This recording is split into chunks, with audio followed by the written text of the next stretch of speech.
It's Ken from ClickFix.io coming back to you with another Freebie Friday. And in this video, we're going to take a step back and we're going to do something a little bit different. You see, in the last day or so, we were reviewing some of the data from our API usage, in this case from the real-time email validation API that we deploy for our paid users, and we noticed something very interesting. We saw that in the last 90 days, we've done a total of almost 61,000 verifications.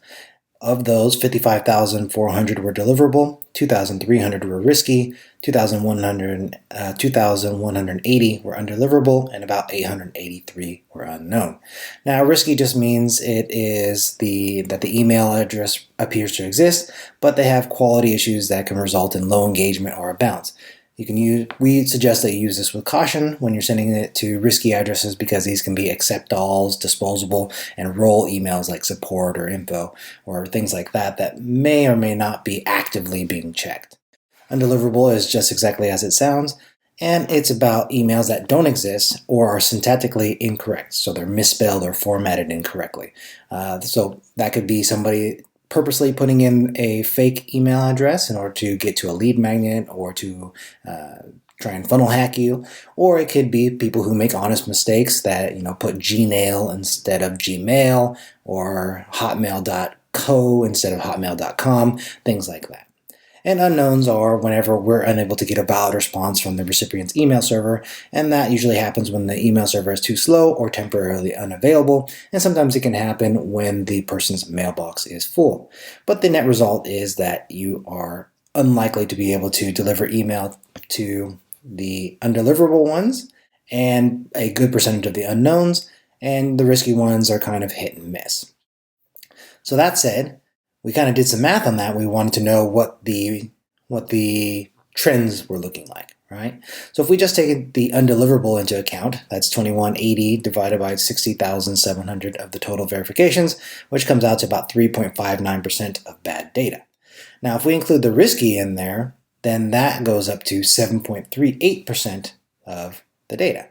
So what does this mean? This means that if you aren't preventing these leads from coming in, if you aren't preventing this bad data from getting into your database, then you're potentially infecting a lot of the other systems that you might have in play.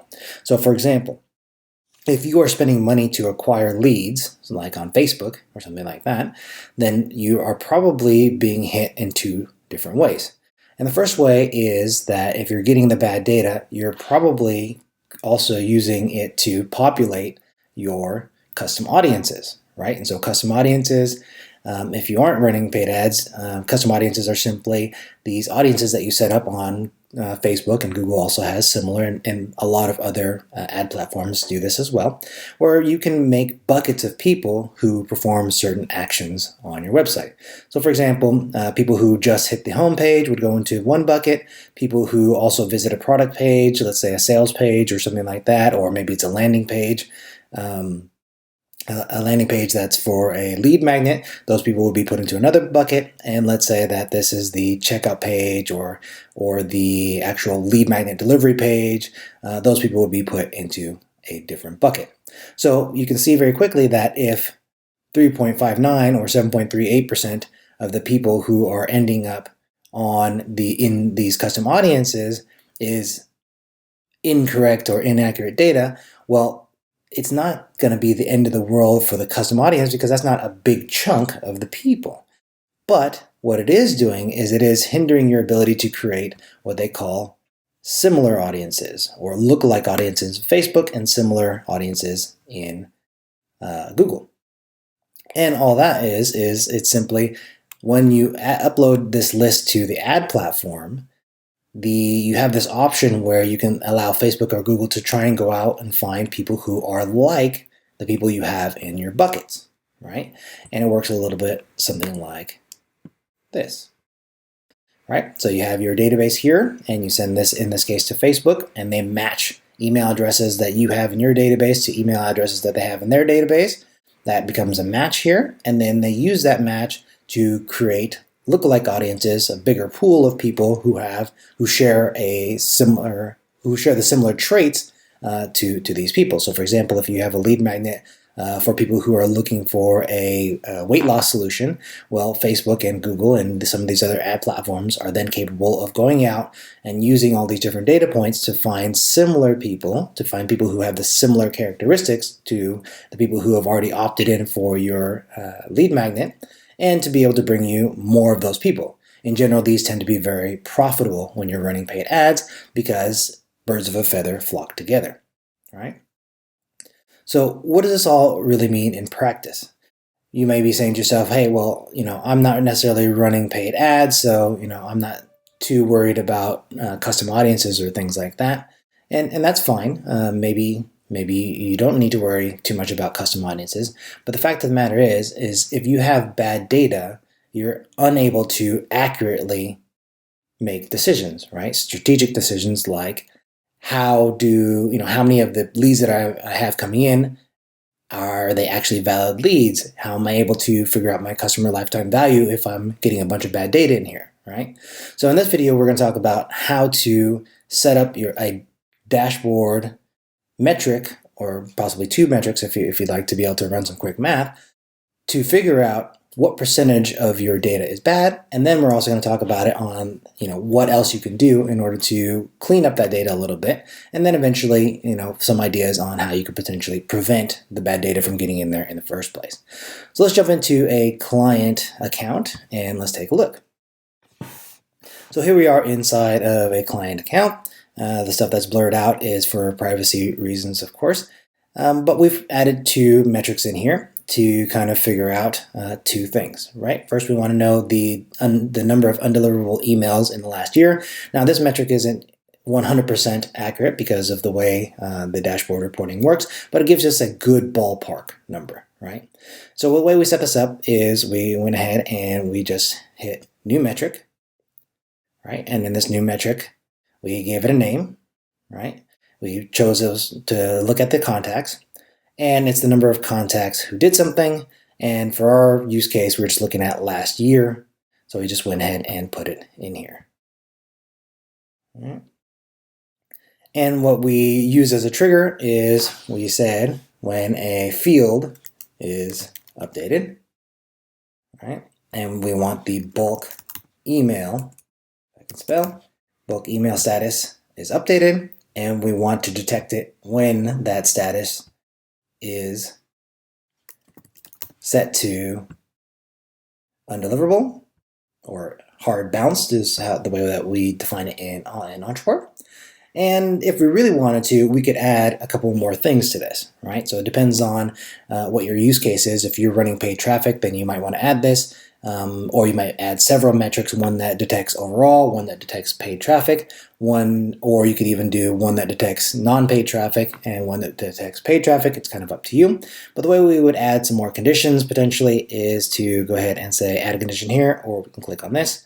And we're going to say, not only do I want to know about the hard bounces, I also want to know about the ones that are pending review. Because pending review, a lot of times these are the email addresses that are marked as unknown in our system because they're slow or temporarily available when they try and go out, or they have they've been associated with some other honeypots or spam filters, or they are in the risky category, right? So these are potentially, this is potentially another metric that I would add to this. Right, and then if I wanted to just narrow it down to paid traffic, I have the option to go ahead and say add another condition, or actually, since we're going to just keep using a field, I'll just go ahead and click on the duplicate here, and I'm going to say and we're going to go and we're going to look for the FB click ID is not equal to blank, which means it does have an FB click ID, which is only assigned on Facebook ad clicks. And we're going to duplicate again, and we're going to say, or the G click ID, right? So that's a Google click ID. And we're going to add the normal one and also the legacy one, just to make sure we get all of the values in here. All right, go ahead and click on that, legacy. And not equal to blank. So basically what we're telling the system is that we want to find contacts that had their bulk email status either set to hard bounce or pending review, and they also have to have a value in either the FB Click ID or the Google Click ID, right? And we go ahead and we can also set, they were added before or after a certain date if you want to kind of measure the efficacy of certain campaigns. You could add in also UTM fields here if you want to just really zero in on a specific campaign by itself. So there are tons of options for kind of the setting up the conditions on this, right? So if I wanted to set this up, I would just go ahead and click on save. It would update, and in a few minutes we would have that number, right? But I've already done that because it takes, sometimes it can take a little bit to go through the calculations, especially if you have a large database. So I went ahead and just did that earlier.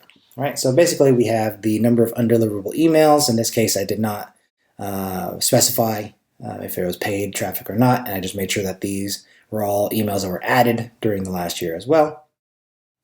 And then this is just the number of new leads that were added. So this is basically just the number of contacts in the last year that were added to the database with no special condition. Okay, so if we do the math on that, it's 277 divided by 7571, and we get about 3.66%, right? So that's in line with kind of the data that we saw here, right? So there is a 3.6% of bad data flowing into this particular client's account, right? So what does that mean? It means that this person is potentially, in their case, they are running ads. So this person is wasting some money on paying for, 277 leads, and their lead cost right now is around $5. So potentially they had around $1,300, almost $1,400 in wasted ad spend for these leads, right? Not only did they have the $1,400 in wasted ad spend for these leads, but it was also messing up the machine learning algorithm that Facebook and Google use in order to be able to say, hey, this is a lead, because if we tell the system that, just filling out the form and getting to a certain page on our website is good enough to categorize that person as a lead, well, then what it does is Facebook and Google and all these platforms are going to go out and they're going to find more people like that person who are willing to put in something into the form, right? So you can start to see that if we just allow anybody to put anything into our forms, well, we're feeding false data or bad data into the machine, and so the machine is going to have a 3.5% or 3.6% mix of bad data in there, and so the people who are similar to that bad lead or that bad data are going to be sought out by the algorithm, and you can see how this could be a snowball effect, right? And I would venture to guess that because of the industry that this particular client is in, they're getting less bad data than most, right? Because they are in a niche where they're actually helping people who are seeking them out versus being somewhere in a niche like how to business advice, how to make more money, or some of these other or diet or things like that, where people are a little bit more potentially market savvy, and so they put in fake email addresses with a lot more frequency than they do in this particular industry, right? So you don't want to be feeding bad information into the machine, because the more bad data you put into the machine, the more bad data it's going to go out and get more of, right? If you find, almost 4 out of every 100 people that are coming to fill out your form are giving you bad data, and you let the machine go out and find more of those, well, you can say at scale, over time, I'm just going to be having worse and worse and worse results because I'm not getting actual real leads in here, right? So it's not just about the wasted ad spend, it's also about polluting the data that you allow Facebook and Google to work with, right? But there's a solution for that, right? So the first step with all of this stuff is to set up a monitor, right? So that's what we just did. We set up a couple of metrics here to understand how many leads are coming in a certain time period versus how many of those leads have bad data, right? That's step number 1. And if you are only doing organic traffic, or if you're only doing JV partner or affiliate traffic, then that's probably, at least with the built-in tools, that's probably as far as you need to go. You just need to be aware of it.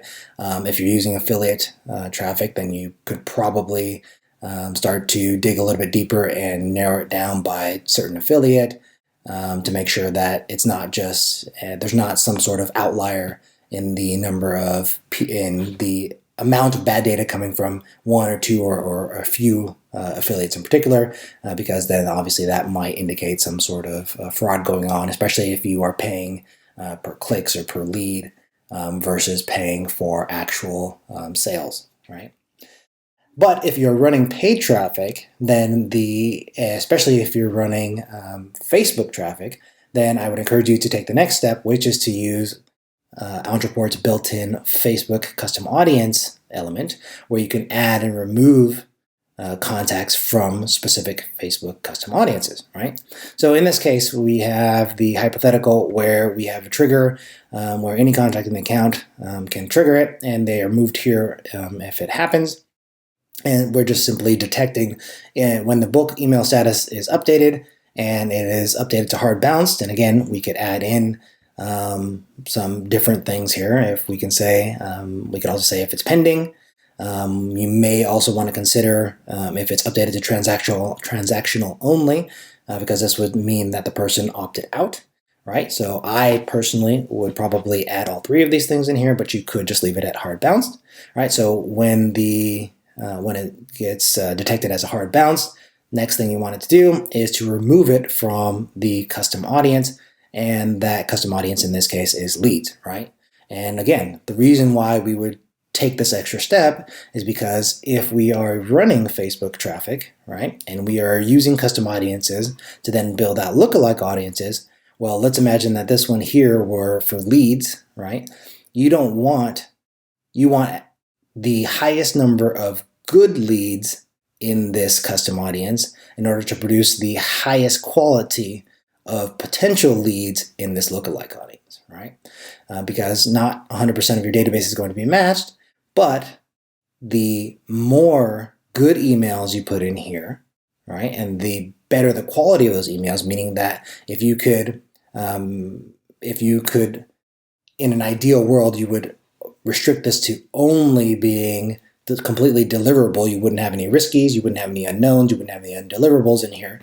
You would have only real emails being provided, right? Which would mean that there'd be a higher probability of a match in Facebook, because people, even though a lot of people have multiple emails, most of them only use one or maybe two emails for the stuff that they care about. So, if you're not a B2B and you're not requiring a company email for this database, and you're okay with personal emails, well, you want to get a personal email that actually gets checked, and that Facebook email is going to be a real one. So ideally, you're able to set it up where you're only asking for legit emails. And the more legit emails that Facebook can match, in this case, the higher the quality of your lookalike audience will be. Google works the same way, except for Google, you have to upload. There are some ways to automate it, but you have to upload your customer list into Google, and it will go ahead and get some matches for you as well.